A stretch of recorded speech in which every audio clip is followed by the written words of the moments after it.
கால்பந்து வீராங்கனையான கருத்தம்மாவிற்கு கால்பந்து கிடைக்காத காரணத்தினால் வீட்டில் காலியாக இருந்த எரிவுருளை வீதியில் போட்டுக்கொண்டு எட்டி உதைத்து பயிற்சியை மேற்கொண்டு வருகிறார். பெரிய மூக்கு பெரியப்பா வாங்கி கொடுத்த சோபா என நினைத்துக் கொண்டு பெயிண்ட் வாலிக்குள் டிக்கியை சொரிய டெலக்ஸ் பாண்டியன். துணி துவைப்பதற்காக வைக்கப்பட்டிருந்த வாலியை டிக்கியில் இருந்து காப்பாற்றுவதற்காக டெலக்ஸ் பாண்டியனின் டிக்கியுடன் மணிக்கணக்காக போராடிய குடும்பத்தினர். நாயின் வாளை நறுக்கென்று கடித்து தின்ற 4 மூக்கு நாரவாயனுக்கு 7 ஆண்டுகள் கடுங்காவல் தண்டனை கொடுக்கப்பட்டுள்ளது.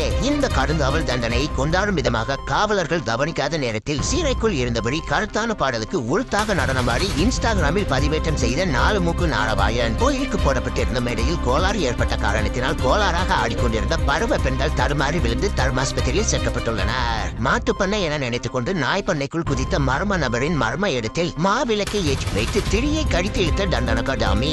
அண்டார்டிகா மாகாணத்தில் கடலை காடு துப்பிய கடல் பண்ணி ஒன்று கரை ஒதுங்கியுள்ளது. இந்த கர்ப்பமான கடல் பண்ணியை பார்க்க முடியாமல் காரி துப்பியபடி ஓட்டம் எடுக்கும் பொதுமக்கள். கட்டவரில் என்ன காயமா இல்ல லைக்கே போடாம இருக்கிறீங்களா? அதான் கேக்குறேன்.